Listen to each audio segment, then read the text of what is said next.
bom dia, galera. Estamos aqui hoje para mais um episódio do podcast DevPro e hoje a gente vai comentar um assunto muito útil, muito interessante, mas que às vezes é relegado na área de tecnologia, que é entender como funciona um processo seletivo. Às vezes a galera sendo de tecnologia foca apenas em tecnologia e o processo seletivo tem muito mais nuances que apenas a parte de tecnologia, né? Então, principalmente por já ter estado do outro lado, que é justamente contratando e formando equipes, a gente vai compartilhar aqui um pouquinho de conhecimento para você mandar melhor, para você aumentar as probabilidades de você ser contratado aí quando você estiver aplicando, quando você estiver se candidatando para uma vaga. Mas como sempre, antes aí dos nossos episódios, tem os nossos avisos aí do Moacir. Vamos lá, amor? É isso aí, pessoal. Bom dia, boa tarde, boa noite, boa madrugada para quem está nos acompanhando aí pela gravação, né? E bom dia para quem está nos acompanhando ao vivo aqui. E vamos lá, né? Se você, antes de tudo, obviamente, né? Se você estiver nos assistindo pelo YouTube, seja gravação ou seja ao vivo, se inscreva no canal e ative o sininho para receber as notificações dos nossos novos conteúdos. Se você tiver lá no Instagram, siga-nos. O meu Instagram é @moacirmoda e o Instagram do Renzo é @renzoprobr. O Renzo está respondendo perguntas diariamente lá, tá muito bom o conteúdo. Se você ainda não conhece Python, ou se você quer aprender Python do jeito certo, quer reaprender Python do jeito certo, né? Entra aí no nosso curso grátis de Python, que é o Python Birds. Para você se inscrever grátis, é python.pro.br/curso-d-python-grátis. E se você quiser participar das nossas discussões, né, bater um papinho a mais aí com a gente, discutir o que a gente discute aqui, concordar, discordar, debater com a gente, sinta-se à vontade, entra lá no nosso grupo do Telegram, que é o bit.ly/galera-python-pro, e para receber as notificações, né, os avisos dos nossos conteúdos aqui na Python Pro, a gente promete que a gente não incomoda nesse canal, é só realmente o que é útil. É o bit.ly/python-pro, é o nosso canal lá no Telegram. Recados dados, tudo em ordem, e vamos lá. Renzo, esse é a pauta de hoje, né? Como ir bem em um processo seletivo, é o nosso título. E, cara, a gente sempre fala, né? Eu nunca esqueço, a gente estava na Python Brasil no ano passado, né? No ano de 2019. E eu tava com a camiseta do Python Pro, e atrás da camiseta da Python Pro tá escrito: não faça o trabalho do RH. E tinha um stand de RH lá, né? E um stand de contratação, essas feiras de tecnologia, as empresas montam stands lá para contratar, né? E aí a pessoa ficou... Ela foi muito respeitosa, obviamente, né? Mas ela ficou, acho que ela falou assim: que não faço trabalho de RH, que esse trouxa tá falando, né? E aí ela me chamou e eu posso te perguntar por que eu não faço o trabalho do RH, né? Aí eu expliquei pra ela, tal, o que era. Ela, tá, não, é que eu sou da RH, eu achei esquisito e tal, né? E aí batemos papo depois. Trocar um cartão e tal. Enfim, e esse é um tema que mexe a galera, né? Você vê que uma pessoa uma pessoa que nem programadora né? Por mais que ela lide com programação, ela ficou meio assim e tal, né? E aí eu não sei se eu não lembro se a gente bate isso, quem acompanha a gente há muito tempo, a gente bate nessa tecla faz muito tempo, né? As pessoas, quem é audiência Python Pro raiz já sabe o porquê não faço trabalho da RH, né? Mas como sempre tá chegando gente nova, né? E eu acho que fazia sentido a gente fazer um podcast, um episódio sobre isso, né? Então vamos começar, né, pelo começo, né? Beleza, não faço o papel do RH, mas de fato, qual é o papel do RH, Renzo? Como que funciona um processo seletivo? Bom, a gente vai explicar o sentido da frase no final, né?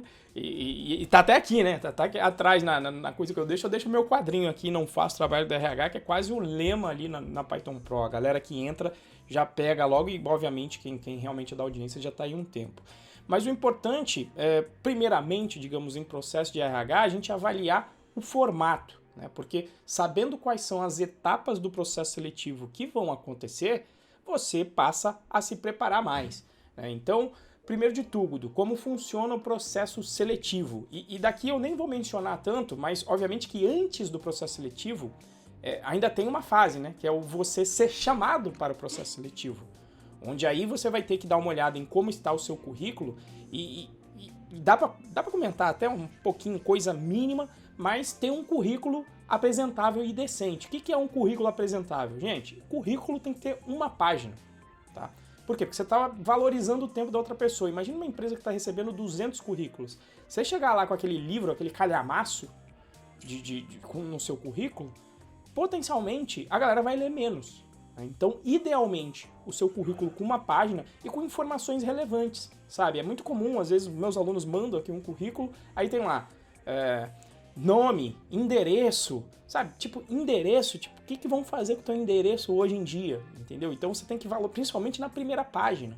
A primeira página tem que ser relevante, né? Seu nome e já partir ali para as experiências, de preferência, montar o seu currículo voltado para o que a vaga e a empresa estão procurando. Né? Então, para você ser chamado. Só que a gente vai focar um pouco no daqui para frente. Né? Então, a gente já falou isso outras vezes, de você se candidatar a várias vagas para conseguir ser chamado, participar de eventos, a gente já tocou nesse assunto. Então, aqui é o processo seletivo mesmo. E aí, quando você chega no processo seletivo, você tem uma primeira etapa que eu chamo de psicotécnico. Tá? Uma primeira etapa onde, em geral, vai ser alguém do RH que vai conversar com você. E aí eu vou fazer até paralelos. Isso acontece tanto no Brasil quanto no exterior. Né? Então vai ser o RH tendo uma ideia, conhecendo você, fazendo perguntas como o que você está buscando, você está fazendo outros processos seletivos, o que você acha da nossa empresa, tal. Então só batendo um primeiro papo. Que quando, inclusive, é uma entrevista para o exterior, o que o avaliador também estará já avaliando, o recrutador nesse caso, é se você consegue se comunicar, principalmente quando é para o exterior, que você vai ter que conversar em inglês. Então eu brinco que é o psicotécnico e também ver como você se comunica. Tá? Nessa fase é difícil de você já ser eliminado, mas se você não conseguir se comunicar de maneira efetiva e já mandar muito mal, pode ser que você já fique fora dessa fase.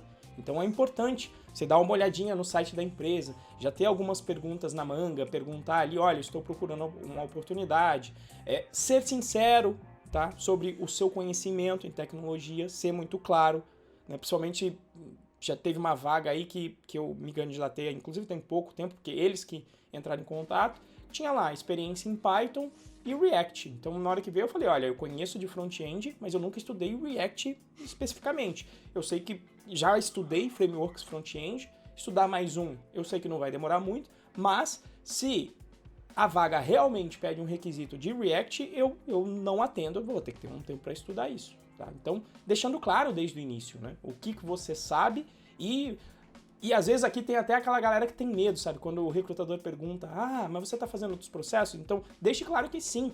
Por quê? Porque é muito normal você, quando está procurando uma vaga, fazer vários processos. Né? Então, tem gente que acha, não, se eu falar que eu estou fazendo outro, eu já vou ser eliminado porque eu não estou imbuído apenas naquela empresa. Não. O pessoal do RH já está acostumado a fazer essa conversa todo dia. Eles entendem que você vai, se você está procurando vaga, você não vai estar só fazendo aquele processo seletivo. Com esse ponto, deixa eu só fazer um adendo rápido. Isso tem um pouco a ver com mentalidade também, né? Sim. A gente cresce, né? O brasileiro cresce, pelo menos eu cresci assim, eu imagino que o Renzo deva ter sido parecido, né? Com tipo assim, você tem que agradecer por ter um emprego, você tem que agradecer por fulano ter dado uma oportunidade para você e tal. E, assim, de fato, olhando por um contexto bem amplo, né? Obviamente que a gente tem que ser grato por ter a oportunidade de participar do emprego e tal. Mas, cara, você não tem que agradecer o empregador porque ele tá te dando uma oportunidade. Isso é uma troca, né? Sim. O empregador, ele tá precisando de alguém para fazer determinado serviço, o empregador, o contratante, né? Ele tá precisando de alguém para fazer determinado serviço e você pode fazer esse serviço para eles, entendeu? Tanto é que ele te paga depois com dinheiro, você entendeu? Ele não te paga com obrigado. Então, esse lance de você não fazer de você, eu não vou falar que eu tô num outro processo seletivo, porque vai parecer que eu tô sendo, sei lá, ingrato, que eu tô sendo leviano, não sei, promíscuo, não sei qual que seria a palavra. Cara, isso não tem nada a ver, você entendeu? obviamente, se você tem um cargo de confiança numa outra empresa e você quer testar o mercado, quer fazer alguma coisa e tal, aí é outra história. Às vezes o sigilo, né, é importante manter, tal, não é esse o ponto. Mas quando você está simplesmente, abertamente procurando novas opções, você entendeu? Cara, tem que falar por quê? Porque não é vergonha nenhuma, você entendeu? E outra coisa também, tem uma outra questão que é, primeiro, o mercado de programação, né, o mercado de tecnologia, ele está super aquecido, então entenda que você como programador, se você for meio bom, você não precisa ser nada excepcional, se você for meio bom, os caras já vão fazer de tudo para te contratar, entendeu? Porque a mão de obra é muito ruim no Brasil e a demanda, assim, é latente. Esse é o primeiro ponto. Então tenha consciência que, na grande maioria das vezes, ou em muitas vezes, você tendo o básico, um arroz com feijão, você já vai ser a parte forte da negociação. Então, esse é o primeiro ponto. E o segundo ponto é que, cara, você tem que ser honesto, você entendeu? Tem que ser honesto e falar assim, cara, tipo, você tem o seu lado na negociação, ninguém tá prestando favor para nenhum, te entrevistando, fazendo, ou tentando te contratar, você entendeu? E o ponto é o seguinte, se o cara não gostar que você tá fazendo o seu processo seletivo, você tem que virar também e falar assim, porra, eu quero trabalhar nessa empresa, porque... Se o cara não tá gostando do que eu tô fazendo no processo seletivo, o que é? Ele é meu pai? Ele é meu marido? Minha mulher? Você entendeu? Aqui a gente tá falando de relacionamentos profissionais. Isso, entendeu? Não existe monogamia aqui durante os processos seletivos. Exato. Já tem programador que eu conheço que trabalha para 2, 3 empresas, quanto mais o cara, você não vai poder fazer o processo seletivo, não faz sentido nenhum. Mas, perdão, continue aí a sua explicação. O sentido é esse, né? De não ter monogamia. E pense bem, no processo de contratação, ainda mais no mercado aquecido, se você fala que só está fazendo aquele processo, na realidade você está dando uma informação muito importante para o teu recrutador. Porque lembra, eles querem te contratar, vocês vão trabalhar juntos, mas nesse momento, dentro da mesa de negociação, tem um conflito de interesse, porque obviamente a empresa vai tentar pagar o menos possível e você vai querer ganhar o máximo possível, né? Você vai ter um mínimo e um máximo, a empresa vai ter um mínimo e um máximo, você tem que bater. Então, a estratégia aqui é olhar do ponto de vista como um negociador e um vendedor. Se você chegar lá e falar que só está fazendo aquele processo seletivo, você está falando simplesmente para a empresa que é o seguinte, olha, eu realmente não tenho competição para você. Então, na hora de negociar, quando chegar na fase de negociação, e a gente vai falar disso aqui hoje, você já chega com uma desvantagem. Eu sei que ele só está fazendo o processo seletivo aqui. Logo, se eu der um não aqui para ele vai ter que recomeçar um processo seletivo ou não. Então, seja sincero. Fala, não, estou fazendo para 3 outras empresas. E eu já falei até nome. Estava fazendo para o Google, falei, não, estou fazendo para o Facebook, estou fazendo para a Palantir, estou fazendo para a Red Hat. Falava. Por quê? Porque eu estava buscando, quando eu estava buscando uma vaga no exterior, eu estava buscando e está tudo certo. O recrutador não vai te eliminar por causa disso. Pelo contrário, às vezes ele pode até interessar. Nossa, realmente essa pessoa ela tá procurando vaga e ela tá tão interessada que ela tá realmente atirando de metralhadora. Não tá dando um tiro de sniper simplesmente na minha empresa. Não, ela tá atirando porque ela tá realmente precisando e vai querer uma vaga. Então, sim, fica aqui essa dica para a parte do psicotécnico, tá? E aí, depois que você passa, digamos, nessa fase do psicotécnico, aí sim vem a tal da entrevista técnica, tá? Que muitas vezes acontece essa primeira... um processo seletivo que eu achei o mais completo, porque ele tem todas as etapas, eu vou mencionar todas as etapas, mas nem todo processo seletivo tem todas essas. O psicotécnico tem todas elas, não tem jeito, você vai conversar com alguém antes para bater um papo, é um primeiro filtro, né? Pensa que e não é o psicotécnico que você faz lá pra tirar a carta de motorista. Isso, tá? É só um bate-papo. Psicotécnico é tipo uma entrevista, isso, um bate-papo. Isso, você não vai codar, você não vai precisar falar muito... Você vai falar só, eu tenho a determinada habilidade, mas em geral essa pessoa que está conversando com você nesse primeiro momento é alguém do RH.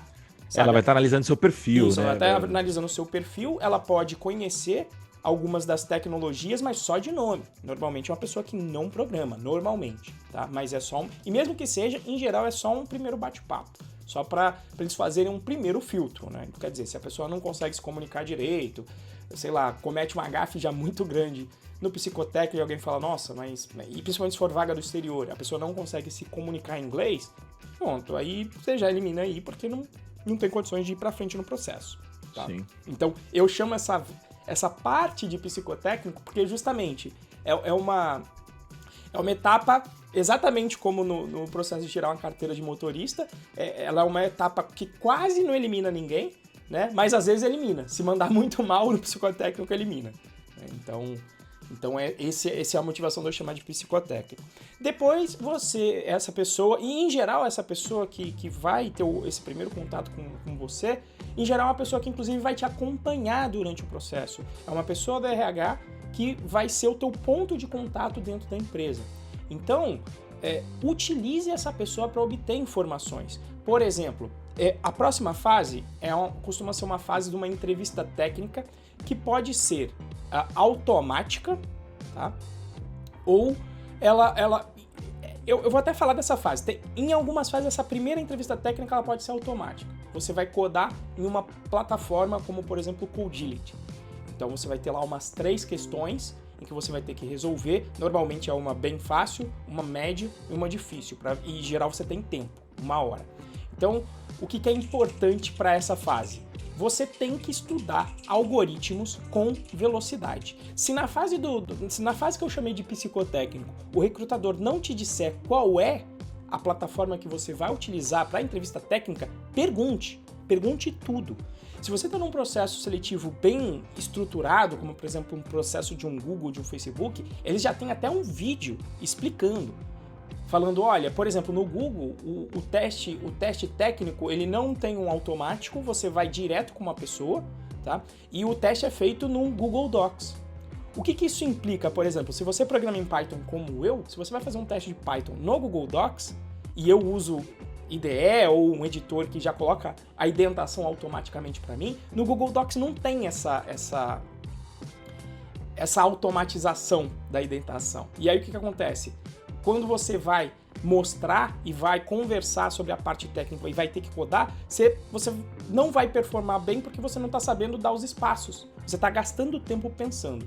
Então, pergunta para o teu recrutador na etapa técnica quais serão as plataformas. Então, por exemplo, quando o Facebook me falou que era o Codility, eu passei a semana fazendo exercícios no Codility para acostumar com a interface, para ver como roda, para ver se ele coloca a indentação automática, se não colocar para eu acostumar a dar os 4 passos e assim por diante. Tá? Então, utilize esse recrutador que estará com você como... Ele é seu amigo, ele quer que você seja contratado, né? Tem gente que acha que ele tá doido para você ser contratado e a gente vai conversar o porquê disso também, tá? Não é que ninguém, nossa, estão fazendo um funil tenso. Não, eles estão interessados em te contratar, tá? Esse é o ponto, ainda mais no mercado aquecido, como o Moa falou. Então você tem essa primeira entrevista técnica que pode ser, nos processos mais completos que eu vi, elas começam com um teste automático, você vai numa plataforma e ela vai te avaliar e já vai te dar um ranking, né? E inclusive quando é no exterior, às vezes é até por questionário, esse primeiro automático, você vai respondendo questões técnicas num questionário e ao final ele te dá um relatório sobre as suas habilidades, que partes você está bem, que partes você está mal, e ele usa esse relatório. E depois dessa fase, ou em algumas empresas que não tem a fase automática, você vai realmente codar com um ser humano do outro lado. Em geral, problemas de 1 hora, que durem 1 hora, você vai resolver de 2 a 3 problemas, o quanto você, digamos, aguentar, mas normalmente 2 ou 3 problemas. Então, normalmente, esses algoritmos giram em torno de estruturas de dados básicas, normalmente. Algumas vezes sai desse, mas assim, regra de Pareto, nossa, também quem aqui já é da audiência sabe, o 80-20 você tem que estar muito craque em geral, algoritmos que você utilize uma busca binária, que você utilize uma lista, tá? E saber fazer análise de complexidade, principalmente se for no exterior, principalmente se for empresa americana. Pedem muito isso, quer dizer, fazer a avaliação de complexidade em termos de tempo e em termos de espaço de execução. Então isso é importantíssimo você estudar, principalmente se você pretende ir para o exterior, tá? Se você passar dessa fase, em algumas empresas você ainda tem uma terceira fase que ainda é uma entrevista técnica, tá? E principalmente quando a primeira, a segunda fase, aliás, ela é você codou em uma plataforma, a segunda vão te chamar para fazer uma entrevista pessoal, tá? Em algumas empresas, às vezes, essa entrevista técnica ela não existe e aí ela é substituída por um projeto no GitHub. Então aí você acaba tendo, às vezes eles colocam um tempo, eles te mandam um link, o repositório é privado, às vezes eles não te colocam um tempo, apenas te mandam um repositório e aí você usualmente vai fazer aquele projeto entre um dia e uma semana, você vai se dedicar para fazer um projeto real, tá? Cada um desses tipos de projetos tem o seu lado bom e o seu lado ruim. E por fim, muitas vezes você pode ter também, no final do processo, uma entrevista presencial, onde efetivamente você vai lá na empresa, muitas vezes você vai codar no que se chama, inclusive a etapa da entrevista no quadro branco, tá? Você vai codar num quadro branco, então é interessante testar e treinar para essa fase. Por exemplo, no Google, basicamente foram 5 entrevistas em um dia inteiro. Então conheci lá a sede do Google, etc, foram 3 perguntas técnicas de manhã, uma pergunta técnica de tarde, sempre no mesmo mote que eu falei, algoritmos mais simples, normalmente utilizando listas, e uma no final, principalmente se a tua vaga for mais de sênior, onde você vai discutir arquitetura, um projeto de verdade, vão te colocar um projeto de verdade e as perguntas são bem vagas, assim, às vezes. Por exemplo, uma clássica que existia aí era perguntar, olha, quando você vai na tela do Google, digita Enter, digita alguma coisa e aperta Enter, o que acontece? Só isso na pergunta. Ou seja, para ver até que ponto você conhece em termos de arquitetura, em termos de funcionamento de sistemas, para entender melhor e ter uma pergunta aberta para te conhecer. Então, em termos de etapas do processo, são essas. E por exemplo, um processo que eu costumo pedir para a galera fazer dentro do curso Python Pro é o processo da TopTal. Por que o processo da TopTal? Porque ela tem todas essas fases. É um único processo, pelo menos o que eu fiz, o único processo que tem todas as fases. Você tem um psicotécnico, você faz a entrevista primeiro por uma plataforma, depois você faz uma entrevista com uma pessoa de pergunta técnica, e se você passa, você ainda faz o projeto. Tá? E aqui fica a dica, né? Se você faz os processos que não tem o projeto, você consegue fazer mais processos por semana. Tinha vezes de eu estar tocando 5, 6 projetos em paralelo. Para esses que não tem o projeto, você consegue tocar mais. Só que você ser chamado para esses que não tem o projeto, ele é mais difícil. Então, para quem não tem experiência nenhuma no currículo, muitas vezes para esse processo, você já é eliminado na fase do currículo. Tá? Já os de projeto, você não consegue tocar tantos porque você tem que dedicar um tempo bom para o projeto. Então, você vai tocar aí um por semana, no máximo, diria eu. 1 por semana. Só que qual é a vantagem? Se você faz o projeto, praticamente você está obrigando a empresa a te chamar para conversar, porque você dedicou um tempo. Então, e normalmente a empresa já filtra uma galera, né? Então a galera que vai falar, não, tem projeto, não vou fazer ou não consegue fazer. Então esse já é o primeiro filtro feito. E se você faz o projeto, você já é chamado. E se você é novato, qual é a vantagem? Se você fez o projeto, e ele pode ficar open source, então prefira fazer os projetos em que os repositórios possam ficar abertos. Por quê? Porque você já está construindo o teu portfólio. Quer dizer, se você fez o sistema da Olist lá, o deles é aberto, eles sempre vivem mudando, inclusive, o projeto. Quer dizer, se você fez o processo da Olist fazendo uma API REST que faz o...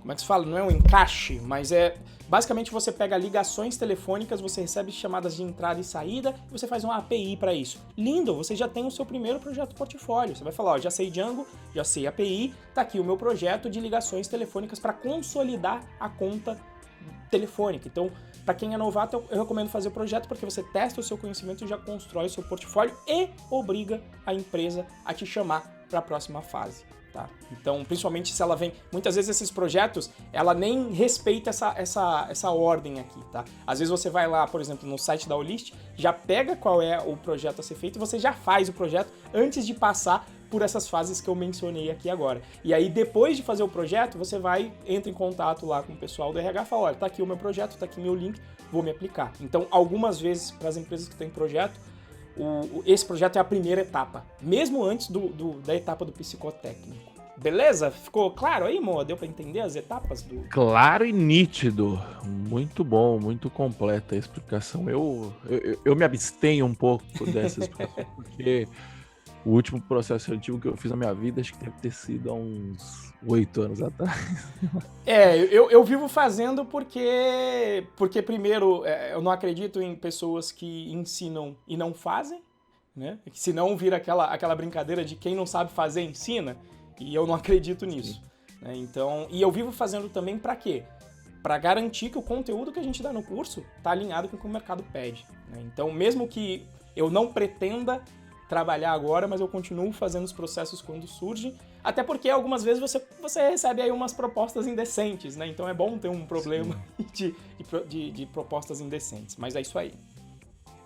Show de bola. Bom, então acho que ficou claro. Lembrando, pessoal, que tiver dúvidas, por favor, coloquem aí no chat. Esse assunto o assunto é um pouquinho mais técnico, digamos assim, hoje, né? Então acho que ele é bem legal para o pessoal tirar dúvida. Bom, beleza. A gente já sabe agora como que funciona o processo seletivo, né? Como funciona o processo... Assim, acho que só um detalhe que é legal falar é que esses processos que você comentou são processos de empresas grandes, né? Via de regra, né? Sim, eu mencionei, e não é nem, assim, eu não diria que é um processo de empresa grande, mas eu coloquei todas as etapas, e não necessariamente toda empresa vai ter todas essas etapas. Obviamente que quando é uma empresa menor, você encurta isso. Se é uma empresa pequena, normalmente vai ter o papo do RH, uma entrevista técnica só com você. Aqui no Brasil, às vezes, nem é de codar mesmo, é só de papo e tá tudo certo, e para por aí, tá? Então, aqui no Brasil, principalmente, se você conhece, se você já tem uma experiência, muitas vezes você nem passa pelas fases de entrevista técnica. As do RH, sim, nem que o RH seja o próprio dono da empresa entrevistando, como no caso da empresa do Moacir, acredito que seja você mesmo com um papo e dali já sai uma decisão. Né, amor? Sim. Aqui a gente não tem... Dificilmente a gente olha mais GitHub e tal. O processo que você falou aí, por exemplo, não tem nada aqui na Codivance. Porque a gente contrata mais por indicação e tal, né? E é até um assunto que a gente vai abordar mais pra frente. Bom, mas enfim. Já sabemos como que funciona um processo seletivo, né? Agora, Renzo, como que o cara deve se portar com o RH, né? Como que ele se porta à frente do RH? O que ele faz, o que ele não faz? O que você acha? E aí eu acho que é a parte em que é o importante lembrar que o pessoal às vezes não gosta da área técnica de falar em venda, mas processo seletivo é pura venda. Você está indo ali para se vender e também para conhecer a empresa, tá? Só lembrando que processo seletivo via de mão dupla. Tá? Você também está avaliando a empresa. Pode ser que num primeiro momento, quando você está iniciante, você só quer sua vaga e você está certo nisso e não vai avaliar outros fatores de empresa, mas conforme você galga posições e você se insere na posição de mercado em que você passa a ter experiência, você vai ver que o jogo até inverte. As empresas começam a te procurar e você passa a entender que o processo seletivo também serve para conhecer a empresa. Porque você passa, por exemplo, você pergunta como que é um dia típico na sua empresa. Se a pessoa falar, olha, se a gente chega às 8, normalmente dá... Não vai falar com esses termos, mas dá pra você pegar nas entrelinhas. O pessoal aqui trabalha muito duro, tal... aqui é bastante hard work, e quando você ouve esse tipo de coisa, você fala, deixa eu conversar com alguém pra ver se rola hora extra todo dia, né? Como que é o processo de desenvolvimento? Ah, não, a gente não tem um processo muito bem definido. Você fala, pode ser que os bugs vão chegar em produção e a gente vai ter que trabalhar de final de semana. Então é um processo de avaliação. Mas com relação ao RH em si, é um processo de venda. E aí você tem que, já que eles não vão conseguir te avaliar tecnicamente, você vai ter um corpo técnico para te avaliar, o importante com o RH é você demonstrar as suas outras habilidades. Aliás, e não só com o RH, como também na entrevista, como eu vou deixar aqui claro depois. Então, primeira coisa, respeitar o tempo do próximo, tá? Nós brasileiros aí, de vez em quando, damos aí umas caneladas com relação a isso. Então, se o processo se porte como um britânico, né? Tem uma série, a Sex Education, no Netflix, que é britânica, e eles têm um termo que lá pro inglês funciona muito, né? Que ele fala, chegar na hora é chegar atrasado. Tá? Então, respeitar o tempo da outra pessoa que está lá na empresa. como você quer que ela respeite o seu. Então, não vai chegar também muito cedo, né? Não vai chegar no processo seletivo, não, o processo seletivo é 11 horas, eu vou chegar às 10. Não, porque aí você também não está respeitando o tempo da outra pessoa. Se é presencial, você está lá na empresa, se você chega muito antes, a pessoa vai ter que dar um jeito de você ficar em algum lugar lá. Pode ser que tenha uma sala de espera já, mas se não tiver, você está dando problema para outra pessoa. Então você tem que facilitar o processo. Então chega ali entre 10, 15 minutos antes. Se você chegar muito antes, se for presencial, vai tomar ali um café, numa padaria, num bar próximo para você. Você não pode chegar nem muito antes e também não pode chegar atrasado. Atrasado é o pior dos mundos, isso aí não tem para onde. Então coloca aí no seu calendar, coloca lá para ser avisado um tempo antes. Se for remoto, pede para ser avisado 15 minutos antes, o calendar pula aqui para você, dá um aviso no seu celular, você pula você já entra ali na comunicação remota. E muitas vezes, para otimizar o tempo, o que eu faço? Principalmente quando é remoto. Isso, na realidade, para qualquer tipo de entrevista, né? Ou o papo aí remoto. O que eu faço? Já entro na sala ali os 10 minutos antes, deixo o fone ligado e vou trabalhando. Então, quando a outra pessoa chega, opa, tudo bem? Ela fala alguma coisa, você ouve e aí você entra na chamada. Durante a chamada, é importante treinar comunicação, tá? E aí eu já ouvi algumas pessoas... eu não acho que eu sou o AIS da comunicação, mas hoje em dia eu melhorei muito com relação ao passado. Por quê? Fazendo palestra em evento, tá? Ensinando. Então você tem que aprender a se comunicar bem. Se comunicar bem é uma habilidade que é necessária, porque por mais que você seja o AIS da computação, se você não conseguir comunicar essas habilidades durante o processo seletivo, não vai adiantar. A outra pessoa não vai entender o que você sabe. Então, se comunicar de uma maneira clara, expressiva, segura, vai te ajudar durante o processo seletivo, tá? Então, não vai ser simplesmente uma provinha técnica. Por quê? Porque no dia a dia você vai estar lidando com pessoa. Então, por mais que às vezes você seja muito bom tecnicamente, se você não consegue se expressar, ou se você está ranzinza no dia, obviamente que o outro lado é um ser humano que vai falar, nossa, mas que pessoa mal-humorada, sabe? Eu costumo até colocar um humorzinho, até para você baixar a pressão também, né? Começa ali, vê alguma coisa, faz alguma piada, se a pessoa conversa alguma coisa que você conhece, dá uma descontraída, fala, que legal. Por exemplo, se você é da mesma cidade, você fala, sou de lá também, sou de lá perto, conheço, que bacana, já visitei. Pra quê? Pra você dar uma aliviada, porque nos primeiros processos você costuma ficar muito nervoso, mas quanto mais você faz, mais tranquilo você fica e ainda rola uma pressãozinha, mas essa pressãozinha que fica, se você aprender a se comunicar bem, essa pressão acaba ali nos 2 primeiros minutos de papo. Então, comunicação é fundamental. Outro ponto, saber que o RH ele tá ali e ele negocia o tempo todo. O trabalho do RH é contratar e saber negociar. Tá? Então, tenha noção de que você vai ter que estudar um pouquinho de negociação. Depois a gente vai colocar aqui uns links para você. Então, se você estuda o mínimo de negociação, tem algumas regras aí, digamos, algumas boas práticas. Por exemplo, quando pedem pretensão salarial. Eu não vou falar de pretensão salarial com o RH na primeira fase. Por quê? Porque aqui você vai dar mais informação ainda. Porque o RH da empresa sabe qual é o range. Ele já tem um orçamento quando ele vai te passar. Então, se você der mais uma informação para ele, né, é a teoria dos jogos com informação assimétrica. Né? Se você dá mais informação de quanto você quer ganhar, qual é o risco? O risco é você jogar muito baixo, e aí você deixou dinheiro na mesa, ou o risco às vezes também é você jogar extremamente alto. E aí também já te eliminam porque acham que tá muito fora da realidade da empresa. Então, por exemplo, não falar de salário, eu nunca falo. Tá? E estudar sobre negociação é importantíssimo, porque o pessoal, muitas vezes os alunos lá do Python Pro vêm, Renzo, como é que você fala com salário? Porque me falaram que era um campo obrigatório no formulário do RH. Eu falei, é obrigatório? Coloca R$1. Entendeu? Foge. Ou às vezes te perguntam, quanto você ganha agora? E aí eu sempre menciono, a galera brasileira não gosta de falar o quanto ganha, às vezes, para os familiares. Procede, amor? A galera não gosta de falar o quanto ganha pro familiar. E aí, para um estranho de uma empresa qualquer que te pergunta quanto ganha agora, você vai lá e fala. Né? Então, se você tem a mentalidade do DevPro que a gente fala aqui, o que você vai falar? Não, olha só. O formulário é obrigatório. Então, coloca aí R$1. Mas como assim R$1? Não, porque eu acho que essa não é a hora de discutir sobre grana. Né? Por quê? Porque primeiro eu quero entender o que a empresa faz, como é o ambiente de trabalho. se é flexível com o horário ou não, se for o caso, se for para eu entender como que é a rotina de trabalho, o que vocês precisam, para ver se eu consigo atender essas necessidades de vocês e gerar valor. E depois que eu entender tudo isso, aí sim eu tenho certeza que a gente vai conseguir chegar num valor. Agora, se o orçamento é importante para você, que é o que eu costumo falar, você pode, se você já tem um orçamento definido para minha vaga, você pode me passar o valor e aí eu te faço uma avaliação. Quer dizer, você passa a pergunta para o outro lado. Eu brinco que essa é a regra do quem falar primeiro perde. Manja, a brincadeira da vaca amarela?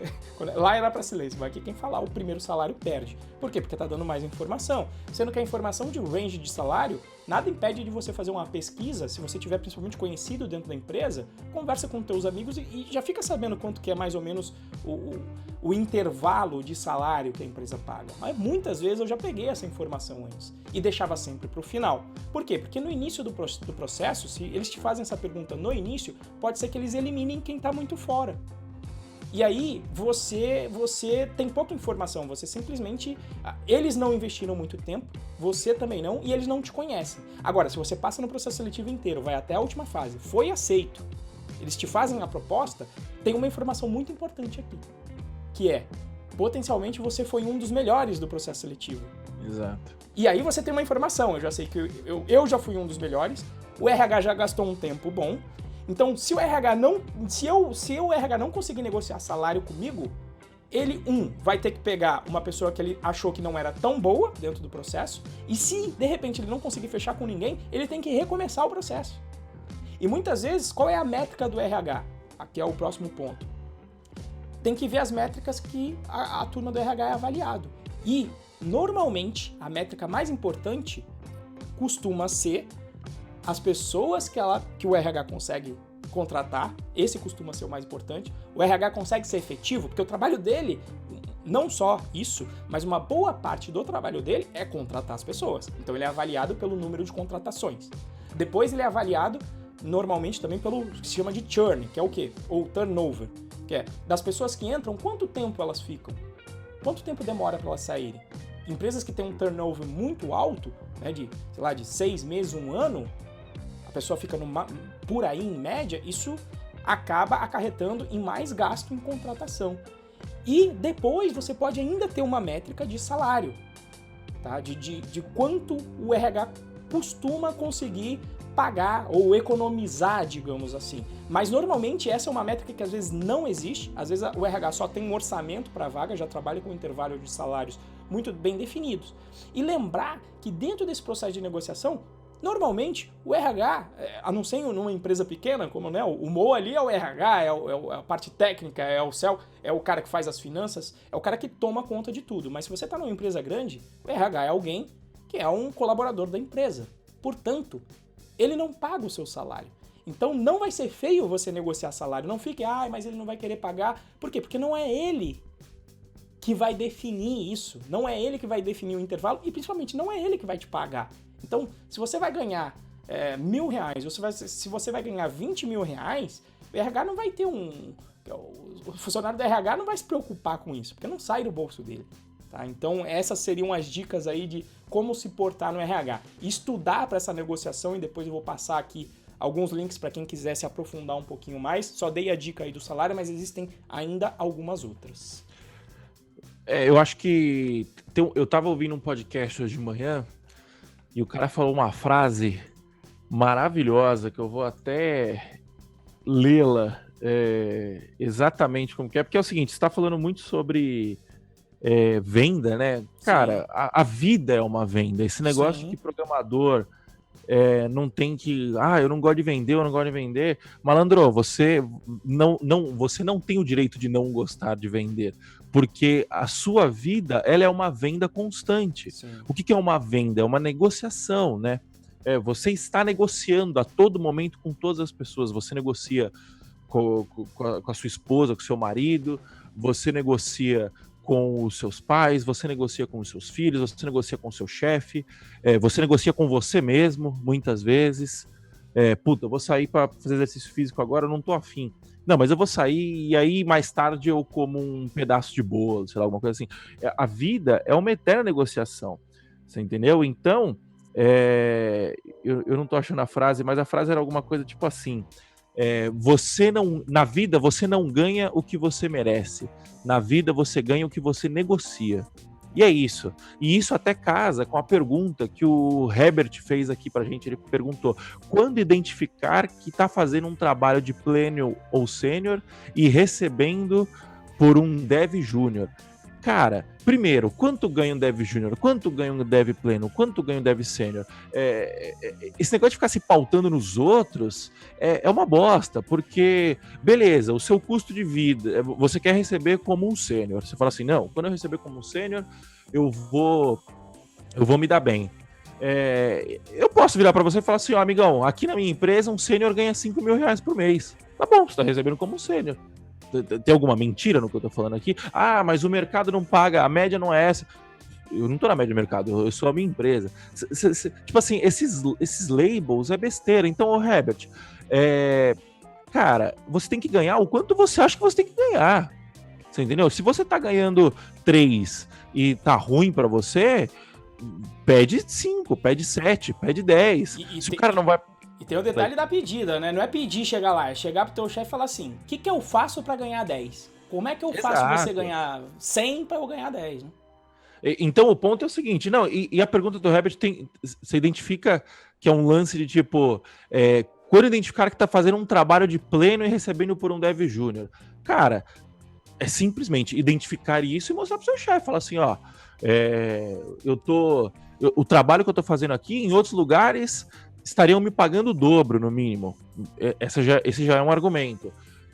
Na minha opinião, eu acho que é um argumento meio merda, porque os outros lugares não recebem o quanto a sua empresa ganha, os outros lugares, o contexto importa muito, entendeu? Sim. A melhor forma de todas é você olhar, entender e falar assim, cara, quanto de fato o meu trabalho gera de faturamento para a empresa?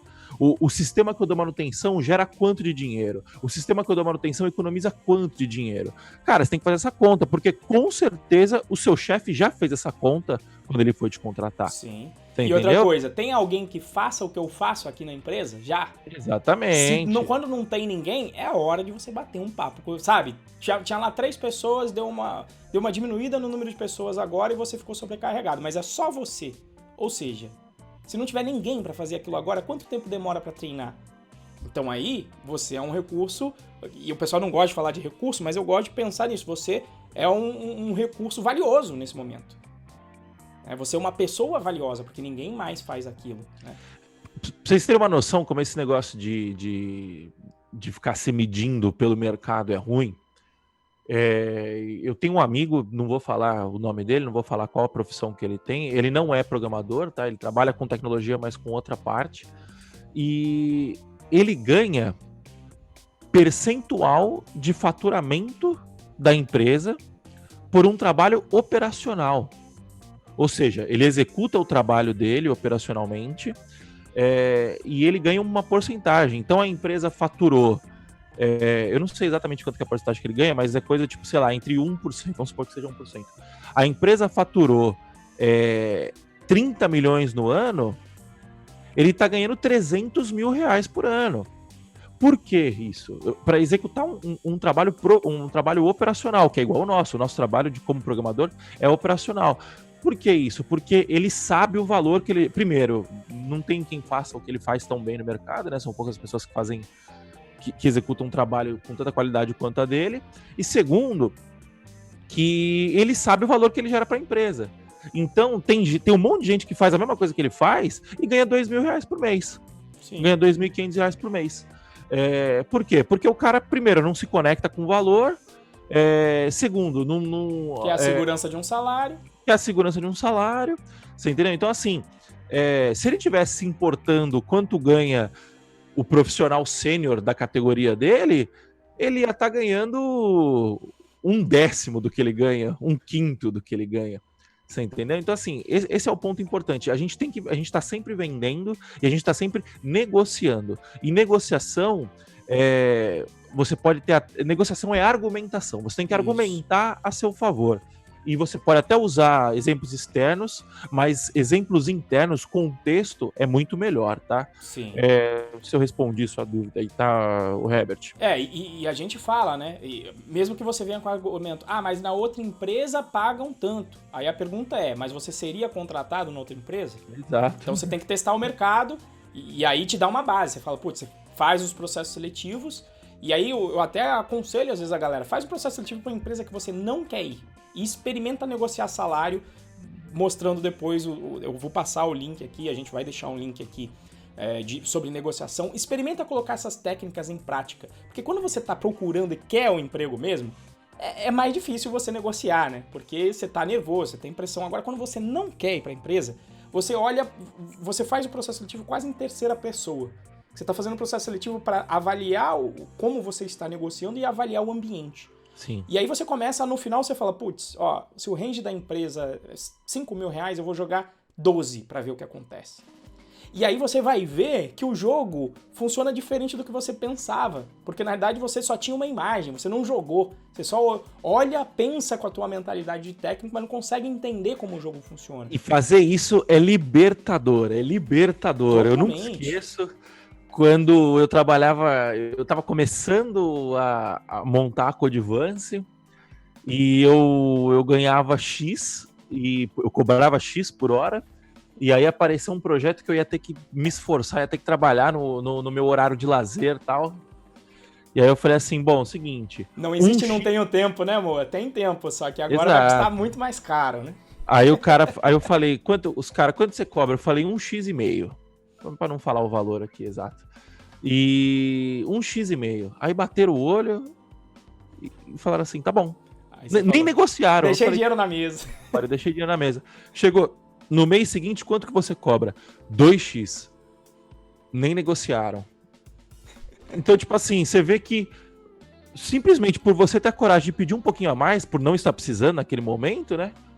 Eu passei a ganhar o dobro em escalada de 2 clientes. Foi processo assim, de um mês e meio. Você entendeu? Então, assim, tem que dar as caras, sabe? Você... É aquele negócio, né? O corpo executa o que a mente acredita, você entendeu? Então, a partir do momento que você acredita que é possível você ganhar mais, muito mais... Isso é muito psicológico, né? Tem um lance que eu tava ouvindo, não sei o que eu ouvi falando, que quando os caras de motocross, né, quando os caras dão um loop, né, até determinado momento na história, ninguém nunca tinha dado esse loop. Aí chegou um cara e fez, e deu esse loop, né? O cara saiu na rampa e deu um 360. No ano seguinte, tinha uma criança de 10 anos fazendo isso. Você entendeu? Recorde de Olimpíada é a mesma coisa. O primeiro cara bate o recorde, no ano seguinte já tá todo mundo batendo esse recorde. Por quê? Porque a pessoa descobre que é possível fazer, né? Enquanto a pessoa descobre que é possível, ela faz.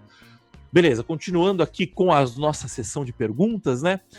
A gente já falou como se portar com o RH, né? Que é a galera que vai te avaliar psicologicamente. E o Renzo, como que o cara tem que se comportar com a área técnica, né? Com quem vai te avaliar tecnicamente. Aqui, gente, de novo, comunicação vale nos dois lados, tá? Eu já estive do outro lado negociando. Então, na hora da entrevista técnica, ainda é mais complicado você se comunicar bem. Porque você vai ter que estar fazendo duas coisas ao mesmo tempo. Você vai ter que codar e você vai ter que se comunicar. Então, primeiro, se comunicar bem para falar alto. Porque pensa do outro lado. Como eu já estive do outro lado, fica mais fácil. E aí eu vou contar para você que nunca pensou do outro lado. Normalmente, por exemplo, quando eu fui fazer a contratação na Prices, eu fazia de 3 a 4 entrevistas por dia. E para quem tá do outro lado, é um processo super enfadonho, super chato. Por quê? Porque é repetitivo. Você vai fazer as mesmas perguntas, você vai colocar as mesmas questões técnicas. Por quê? Porque você quer ver só como a pessoa se porta e todas elas baseado nas mesmas questões. Para você tentar dali tirar uma medida de quem seria a melhor pessoa para se contratar. E principalmente, se você marca o processo de tarde, normalmente o recrutador ou a pessoa que está fazendo a sua entrevista técnica, pode ser que ela já tenha feito umas 2, 3 entrevistas antes. Então já está cansada.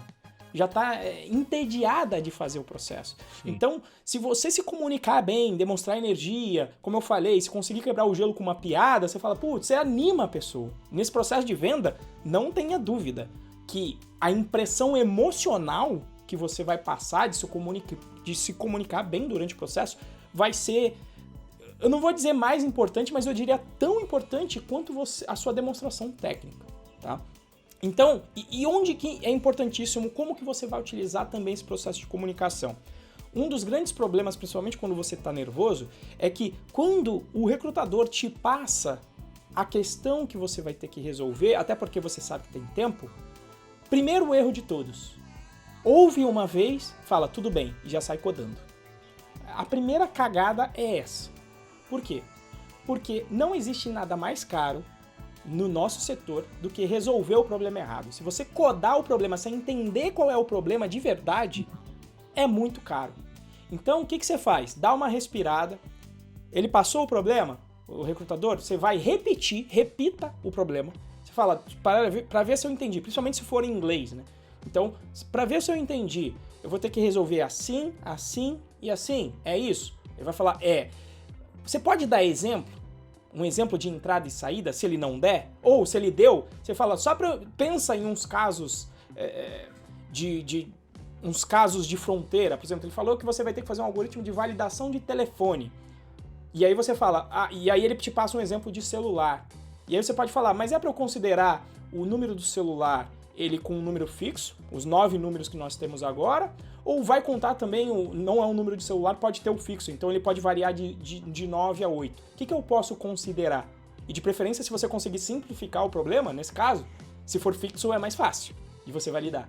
Então se você trouxer, exponha a versão mais simples e pergunte se é o suficiente. É isso?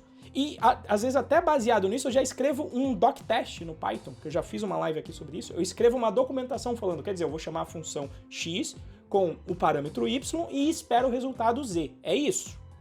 Valida antes de começar. Porque muitas vezes, e ele tá lá para te ajudar, tá? Ele tá lá para te ajudar. Então o primeiro passo, certifique-se de que você entendeu o problema certo. Porque para mim não existe nada mais ruim do que você contratar alguém que vai sair codando, sabe? É o pedreiro que faz o quarto sem porta.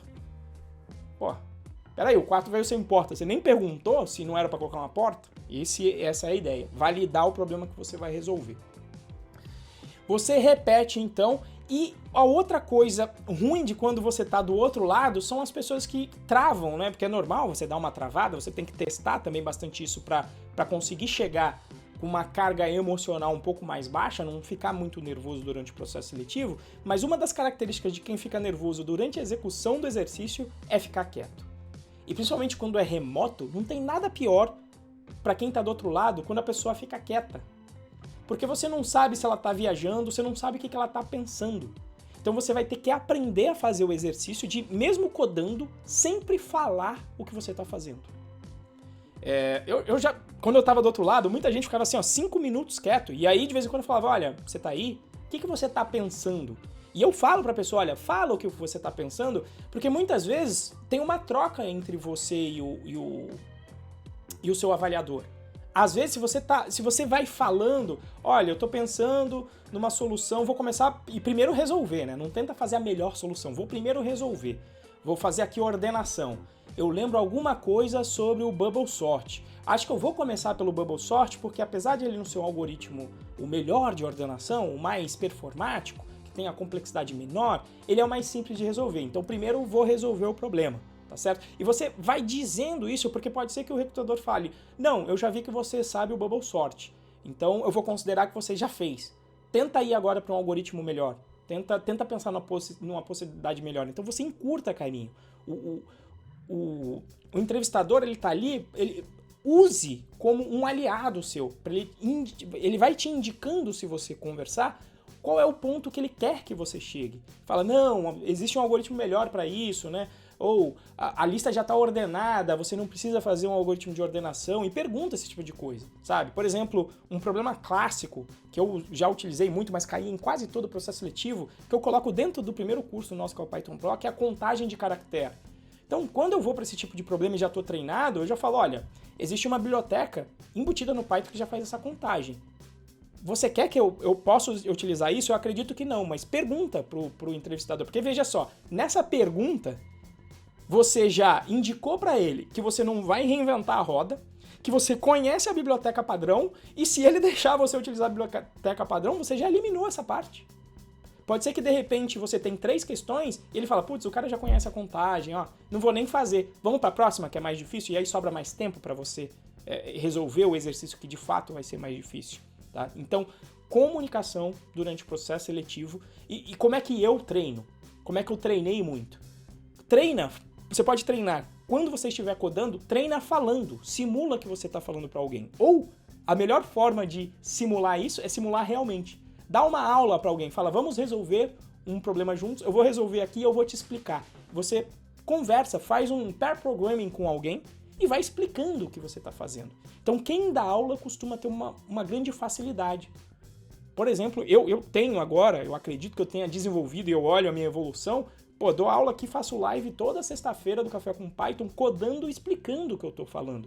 Então é algo que você precisa treinar. Então, os detalhes da entrevista técnica são esses e, obviamente, eu não vou, só vou mencionar aqui por alto, se prepare para essa etapa.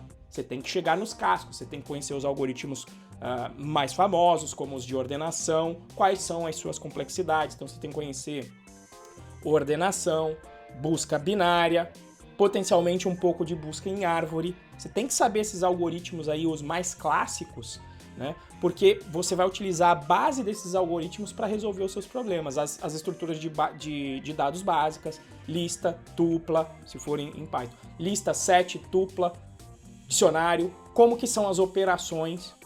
Quer dizer, se você vai inserir um elemento no final e remover do início, você vai utilizar uma lista? Não. Se você utilizar uma lista, está mostrando que você não conhece qual é o tempo de inserir um elemento, de retirar um elemento do início da lista. Melhor utilizar uma lista duplamente ligada. Então, você tem que estar ciente desse tipo de conhecimento antes de chegar no processo para você chegar nos cascos. Você está com a base boa para conseguir performar bem e conseguir focar. Às vezes, quando você estuda tanto, normalmente as questões ou você já viu uma muito parecida. E quando acontece isso é lindo, porque você vai se focar muito mais na qualidade da sua explicação para demonstrar conhecimento e comunicação para o entrevistador do que na parte técnica em si. Falei pra caramba aí, cara. Não, mas tá ótimo, o conteúdo é denso. Eu não tenho nada a acrescentar nessa área, né? E para finalizar, a última pergunta, né, que foi o que a moça me perguntou lá na Python Brasil do ano passado. Vou até pro lado. Isso. Como não fazer o trabalho do RH? Então, na realidade, essa frase, eu não sei da onde que eu tirei, o porquê, eu acho que... Eu não lembro da onde eu tirei isso, eu não lembro nem se eu tirei, eu acho que foi a adaptação de alguma coisa, eu não lembro da onde saiu isso, não faço o trabalho do RH. E é uma frase que justamente a galera às vezes que vai trabalhar com a camisa do Python Pro, a galera já me falou que esse fator aí, Moa, já se criou curiosidade até às vezes dentro das próprias empresas, né? Que o pessoal passa perto do pessoal do RH, alguma hora alguém toma coragem e fala: que é isso de não faço trabalho do RH? Porque de início a galera acha que é alguma coisa depreciativa, né? Dizendo que o trabalho do RH talvez não... É ruim, né? É ruim, por isso que você não vai fazer. E na realidade, justamente porque eu gosto dessa frase, porque aí fica o clickbait para iniciar o diálogo, né? Que na realidade é o seguinte, o que acontece na área de TI? O que quer dizer eu não faço o trabalho do RH? É mais um mote de motivar, tem mais o objetivo de motivar você que está aí agora ouvindo, principalmente quem é novato, a se candidatar às vagas. Por quê? Porque muitas vagas, a descrição delas, tá? E eu vou dizer assim, 99,9% das vagas traz uma lista de requisitos, em termos de tecnologia, que nenhum ser humano consegue cumprir. Ou se tiver, vão ser 1 ou 2. E normalmente quando tem esses 1 ou 2, eles já estão muito bem empregados em outro lugar, ou seja, não vão se candidatar àquela vaga. E aí o que acontece? Muita gente quando olha esse tipo de vaga, e aí eu brinco, né? Eu brinco, mas às vezes é verdade, tá? Em vez de digamos, às vezes você está numa empresa média, cujo a área de recursos humanos não é tão grande assim, você tem uma pessoa sobrecarregada que toma conta de tudo, que faz de processo seletivo, a folha de pagamento, a manter ali o ambiente da empresa, a fazer a entrevista e fazer a manutenção para evitar o turnover, porque essa é a função do RH e é muito nobre o que o RH faz. Então, quando você tem esse tipo de estrutura enxuta, quando vai se fazer um processo seletivo, normalmente pode ser que essa pessoa chegue lá no diretor de TI e pergunte, olha, quais são aí as tecnologias que a gente usa? E o diretor de tecnologia, às vezes, ou a pessoa que trabalha com tecnologia, vai listar tudo. Vai pegar, a gente trabalha com Postgre, mas tem um Elasticsearch, mas tem a parte de operação também, a gente trabalha com servidores, então precisa saber Ansible, precisa saber Kubernetes, precisa saber Docker, a gente tem também um outro sisteminha que trabalha com PHP, um outro que trabalha com C++, e a gente tem ali um Internet das Coisas, porque a gente faz uma medição em campo, então precisa saber de Arduino também. Aí, o funcionário ali do RH, a pessoa que trabalha no RH, lista isso tudo. Vai anotando. Vai anotando, tá aqui, ó, precisamos disso. Né? E aí eu brinco, né? Vocês olham que falam, precisa saber programar para foguete, precisa saber programar para embarcado, precisa saber fazer tela, precisa saber mexer no Photoshop, precisa fazer tudo. Né? E aí, para esse tipo de vaga, o que a pessoa faz, você, o candidato? Muita gente olha e fala, principalmente os novatos, putz, mas eu não preencho nada dessa vaga aí. E mesmo que, vamos dizer que a vaga não seja isso, que realmente a empresa está buscando alguém sênior. Portanto, realmente é esperado que uma pessoa, por exemplo, programador web sênior, para mim é esperado algumas coisas desse, apesar de ser difícil definir, alguns critérios eu tenho, né? Quer dizer, se é um programador web sênior, eu acredito que ele tem que saber ao menos um framework de front, tem que saber programar em JavaScript, tem que saber o básico de HTML e CSS, tem que saber o básico de back-end e banco de dados. Então, todos esses requisitos viriam na vaga. Só que, o que acontece? Você não tem condição de saber qual é o número de pessoas que vai se aplicar. Qual é o nível das pessoas que vão se aplicar. Porque, por exemplo, o mercado quer sênior. O mercado pode querer, né? Todas as empresas, todo dia aqui, né? Eu recebo aí pedidos. Olha, eu tô precisando de alguém para fazer isso. Tem alguém para indicar? O próprio Moa, de vez em quando. Adriano Margarin, às vezes, a galera que eu conheço que tem empresa fala, Renzo, tem alguém pleno ou sênior para indicar? E eu falo, pleno ou sênior não tem. Por quê? Porque, em geral, o pleno ou sênior está empregado. Se ele não está empregado é porque ele não quer trabalhar. Por alguma razão qualquer. Tá? Então, não tem. Então, se de repente pode ser que a empresa queira o sênior, mas não tem no mercado. E aí, o que você faz? Você vai lá e se candidata. Por quê? Porque você pode ir lá como um júnior, então você não vai mentir, você não vai falar, eu sei isso tudo. Você vai falar, olha, eu me candidatei, tô vendo aí essa vaga sênior, tem JavaScript, não sei o que, mas eu só sei o Python e o Django. Por que você vai fazer isso? Porque potencialmente pode ter hora que não vai ter gente que vai cumprir nenhum dos requisitos e você é a melhor pessoa. E só quem vai saber isso é o RH. O RH vai ter todas as informações de quem está fazendo, qual é o nível de todo mundo. E nada impede da turma do RH ser flexível, de falar, olha, dentro desse processo seletivo que foi para sênior, não encaixa o teu perfil. Muitas vezes eu já ouvi isso. Olha, o teu perfil não encaixa aqui para essa vaga de sênior, mas eu tenho uma de pleno ou júnior aberta e que eu acho que o seu perfil se encaixa. Ou eu vou pegar e vou diminuir aqui o número de requisitos para você, porque eu vi que você performou bem durante o processo seletivo, então a gente vai te reaproveitar, vamos te fazer uma proposta salarial de pleno ou júnior. Ou seja, o que é então não fazer o trabalho do RH? A minha brincadeira e aí a minha provocação que eu falo, você trabalha no RH para avaliar os outros? Se você não trabalha no RH, então você não recebe para ficar avaliando ninguém, inclusive para não se avaliar. Então não se elimine sem participar do processo. A brincadeira que eu falo você perde a corrida sem nem dar o primeiro passo, você perde a corrida pro WO, porque você nem foi lá correr, você nem colocou o teu exército em campo. Então esse que é o sentido de não fazer o trabalho do RH, porque o seu trabalho, a sua função é simplesmente se candidatar. Só isso. Quem tem que dizer se você sabe ou não, se você é bom o suficiente, se você tem as habilidades necessárias ou não, é a própria empresa, com a sua turma de RH. E aí eu brinco, mas é verdade, nesse processo de testar isso de não fazer o trabalho do RH, eu já me candidatei a gerente de comunidade no Google. E lá, quando eu fiz o meu currículo, eu falei, olha, já participei, já organizei eventos de comunidade, participo da comunidade Python ativamente, tanto das locais quanto das nacionais, então entendo de comunidade por causa disso. Nessa eu não fui contratado, mas assim, ao menos eu fui lá conhecer e bati um papo, e tá tudo certo. E pode ser que de repente se tivesse uma vaga técnica e a pessoa olhasse o currículo e falasse, não, mas você é técnico, acho que tem uma vaga aqui pra você. Então é o se expor.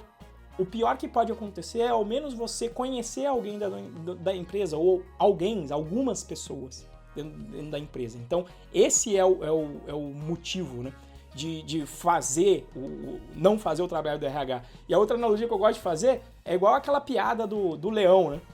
Onde tem duas pessoas, vem um leão, né, e quando uma delas vê o leão, ela começa a correr, e a outra pessoa fala, por que você está correndo? Você não vai correr mais que o leão. E a pessoa fala, não preciso correr mais que o leão, preciso correr só mais que você.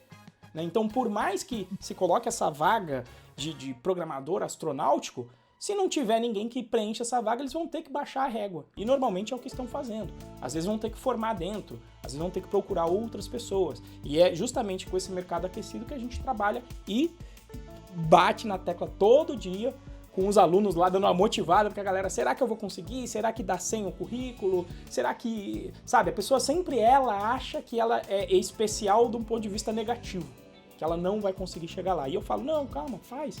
Tenha noção que você vai fazer 50 processos seletivos. Se você estudar bastante, fazer um processo de iteração em 50 processos e não fazer o trabalho do RH, a sua chance de ser contratado vai aumentar muito.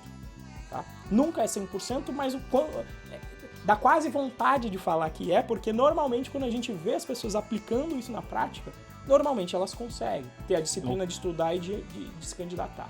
É o famoso 49 nãos é igual um sim, né? Que a gente falou bastante no lançamento da última turma do Python Pro. É isso, cara, é exatamente isso. O Augusto tem uma palestra muito boa sobre isso, meu amigo Augusto Goulart. Vou dar uma olhada. Depois no meu blog tem essa. Se vocês escreverem, se vocês pesquisarem lá no meu blog sobre a palestra do Augusto, vocês vão achar. Que ele fala sobre o conceito de funil de vagas, né? Que, cara, todo o processo de venda, né? Lembrando que vocês passar no processo seletivo é um processo de venda.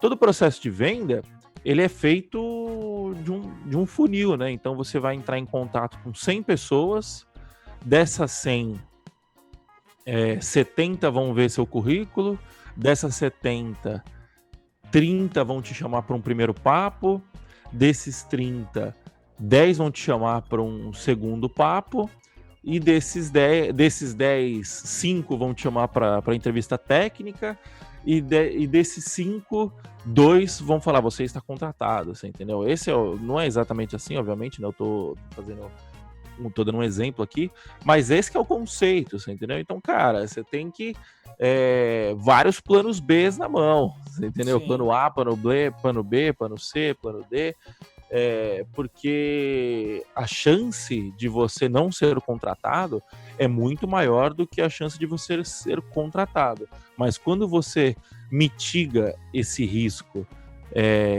aplicando para várias vagas, as suas chances no decorrer do tempo, as suas chances aumentam, né? Essa que é a parada. Exatamente. Bom, acho que o podcast foi muito bom hoje, o episódio foi muito bom, várias dicas técnicas, e vamos para as recomendações, né? O que você recomenda sobre o assunto? Como recomendação, por exemplo, para o processo do exterior, eu recomendo o The Cracking the Code Interview. Esse daí é um clássico, tá? Eu não sei se tem em português, para falar a verdade, eu sempre leio em inglês, eu não procurei o título. Mas Cracking the Code Interview, ele vai justamente fazer essa passada, né? Inclusive muito baseado nele que eu fiz o nosso curso de entrevista técnica, explicando essas fases, e ele vai mencionar os sites para você fazer os exercícios e treinar, vai mencionar como funciona o processo seletivo, vai só tangenciar o assunto negociação em geral. Para negociação, se você pesquisar aí na internet, eu coloquei só um link aqui no The News, que aqui, ó, How to Negotiate a Salary, 37 dicas de que você precisa saber para negociar salário. Então, existem um monte desses, inclusive em português. Se você pesquisar sobre negociação salarial em geral, você vai ter várias questões bacanas aqui. Ó, deixa eu colocar aqui no... Coloquei, o link no chat já coloquei. Aqui, ó. Fica pra galera ver aqui. Então, por exemplo, ó, e aqui tem várias dicas importantes. Olha lá, saber o seu valor, ó, o que a gente estava falando aqui. Conversar com recrutadores, organizar os pensamentos, de novo tem a ver com comunicação. Olha lá, pegar o topo do intervalo, às vezes eu falo nem para pegar o topo do intervalo. Se você sabe o intervalo da empresa, eu sempre falo, joga um pouco acima. Porque muitas vezes tem aquele viés de negociação no meio, né? Ah, nem para mim, nem para você, vai no meio. Então se você joga no topo, se ele fizer a negociação do meio, você não vai ganhar o topo, se você mirar isso. Então, saber o número exato, que é o quanto você quer ganhar e passar um número específico sobre isso. Aqui, por exemplo, uma que é clássico aqui, que é o que a gente estava falando de testar o mercado, estar disposto a dizer não.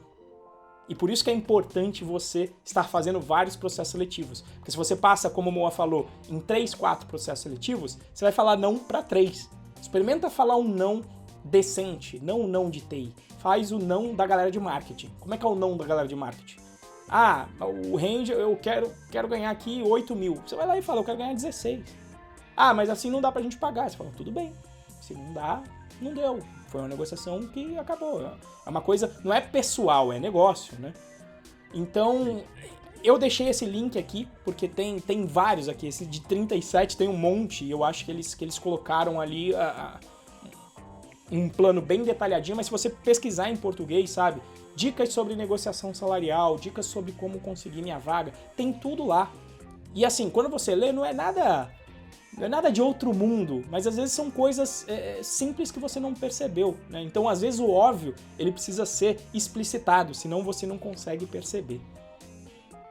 Exato. E o Moisés deu uma dica bem legal aqui no chat, né? Ele falou, nesse contexto do profissional se ver como um produto ou marca, eu acho que esse livro vale a leitura. O livro é o Personal Branding, Construindo Sua Marca Pessoal. Eu já ouvi falar desse livro, falar bem desse livro. Fica a dica aí pro pessoal também. Beleza? Então, é isso, pessoal. Muito obrigado pela presença de vocês.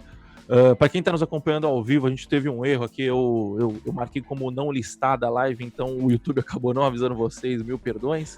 Mas eu corrigi aí no meio do caminho, tá bom? Eu vou ser sincero aqui, mano. Na hora que começou, eu vi que a gente tava só tava com o Gilson inscrito até 20 minutos. Eu falei, cara, o que deu errado aqui hoje? Eu tava com medo, eu falei, cacete, será que o pessoal não gosta mais da gente? Mas aí eu mudei no meio do caminho, o pessoal começou a aparecer. Muito obrigado, então, pessoal. Até a próxima e tchau, tchau. Valeu. Falou, galera. Até mais. Tchau, tchau.